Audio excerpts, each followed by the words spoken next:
Testosterone ఎప్పుడు అవసరం పడుతుంది? అసలు టెస్టోస్టిరోన్ అంటే ఏంటి? మగవాళ్ళలో మగతనానికి కావాల్సిన ఒక హార్మోన్ టెస్టోస్టిరోన్ హార్మోన్. ఇక మళ్ళీ మగతనం అంటే ఏంటంటే వేరే టాపిక్ అది. ఇప్పుడు మామూలుగా మన డైలీ యాక్టివిటీస్ మనం సరిగ్గా చేయాలన్నా, మన కండరాలు, మన ఎముకలు అవన్నీ సరిగ్గా ఉండాలన్నా, మన మెంటల్ స్టేటస్ బాగుండాలన్నా, మన కార్డియాక్ స్టేటస్ బాగుండాలన్నా, at the same time sexual function బాగుండాలన్నా కానీ మగవాళ్ళలో అవసరమైన హార్మోన్ టెస్టోస్టిరోన్. అలాంటిదే ఆడవాళ్ళలో ఉండేది ఈస్ట్రోజన్ హార్మోన్ అనమాట. సో ఆడవాళ్ళ ఓవరాల్ హెల్త్ బీయింగ్కి, వాళ్ళ సెక్షువాలిటీకి వాళ్ళకి కావాల్సిన హార్మోన్ ఈస్ట్రోజన్ అయితే అలాంటి హార్మోన్ మగవాళ్ళు టెస్టోస్టిరోన్. సామాన్యంగా ఈ టెస్టోస్టిరోన్ లెవెల్స్ 350-400 నుంచి 900 దాకా ఉంటాయి. ఒక వైడ్ రేంజ్ ఉంటుంది.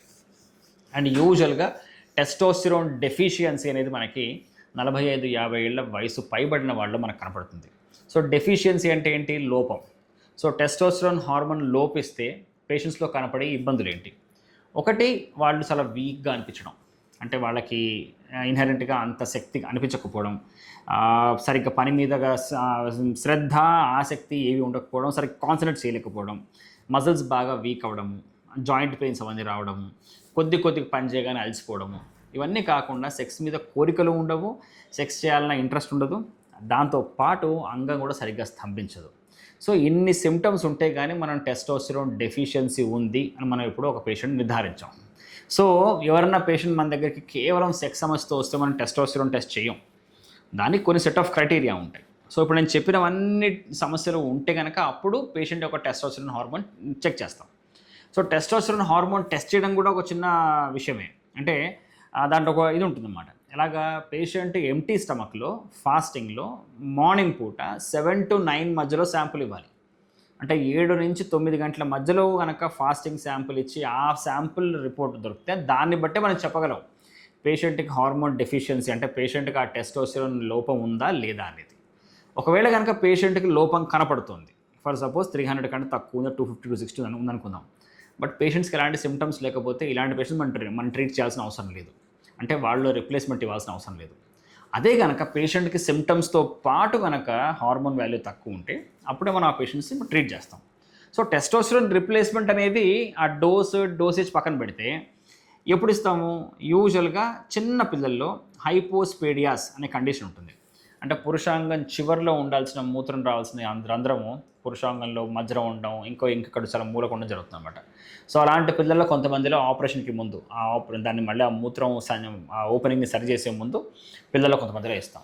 తర్వాత కొంతమందిలో డిలేడ్ ప్యూబర్టీ ఉంటుంది. ప్యూబర్టీ బాగా డిలే అవుతుంది. కొంతమంది పిట్యూటరీ డెఫిషియన్సీ వల్ల, కొంతమందికి గొనాడోట్రోపిన్ డెఫిషియన్సీ వల్ల వాళ్ళకి హార్మోన్స్ సరిగ్గా తయారవ్వవు, వాళ్ళలో ఇస్తుంటాం. మళ్ళీ కొంతమంది ఉంటారు క్లైన్ఫెల్టర్ సిండ్రోమ్ అంటాం, వాళ్ళలో ఇస్తుంటాం. అది కాకుండా కూడా కొంతమందికి ఇడియోపాథిక్, అంటే ఎలాంటి కారణం లేకుండా కూడా టెస్టిస్ నుంచి టెస్టోస్టెరాన్ హార్మోన్స్ సరిగ్గా తయారవ్వదు, వాళ్ళలో ఇస్తుంటాం.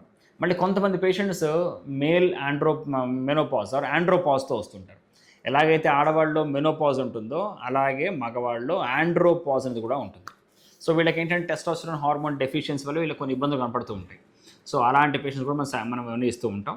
అలాగా కొంతమంది పేషెంట్స్ కొంతమంది ప్రజలు తెలియక బాడీ బిల్డింగ్ చేస్తున్న వాళ్ళు మంచి కంట్రోల్ కోసం వాళ్ళు తీసుకుంటుంటారు. అది చాలా హానికరం. సో కొన్ని ఇండికేషన్స్ ఉన్నాయి, సైంటిఫిక్ ఇండికేషన్స్ ఉన్నాయి, వాళ్ళలో ఇస్తాం అనమాట. సో టెస్టోస్టెరాన్ ఇచ్చే ముందు పేషెంట్ యొక్క ప్రాస్టేట్ ఎలా ఉంది, చెస్ట్ సైజ్ ఎలా ఉంది, ఎందుకంటే వీటి వల్ల ఒక్కోసారి చెస్ట్ ఎన్లార్జ్ అయ్యి బ్రెస్ట్ లాగా మారి గైనకోమాస్టియా రావచ్చు, ప్రాస్టేట్ క్యాన్సర్ రావచ్చు, కొంతమందిలో బ్లడ్ హీమోగ్లోబిన్ చాలా ఎక్కువ అయిపోవచ్చు. సో ఇలాంటివన్నీ ఉన్నప్పుడు ఏమవుతుందంటే టెస్టోస్టెరాన్ చూసి ఆచితూచి ఇవ్వాలి. అండ్ రిప్లేస్మెంట్ కూడా under strict compliance and strict guidelines follow అవుతూనే ఇవ్వాలి, ఎలా పడితే ఇవ్వడానికి లేదు. అండ్ ఇచ్చిన తర్వాత every monthly or 3 monthly basis మీద మళ్ళీ మనం టెస్టోస్టెరాన్ వాల్యూస్ చూసుకుంటూ బ్లడ్ వాల్యూస్ ప్రకారంగా మనం ఇస్తూ పోతుంటాం అనమాట. సో టెస్టోస్టెరాన్ హార్మోన్ డెఫిషియన్సీతో పాటు సిమ్టమ్స్ కూడా ఉంటే అప్పుడే మనం రిప్లేస్ చేస్తాం. రిప్లేస్ చేస్తున్న పేషెంట్స్లో మనం ఎప్పటికప్పుడు వాళ్ళని పర్యవేక్షణలో పెడతాము. కొంతమంది పేషెంట్స్ మాత్రం లైఫ్ లాంగ్ టెస్టోస్టెరాన్ రిప్లేస్మెంట్ చేయాల్సిన అవసరం కూడా పడుతుంటుంది.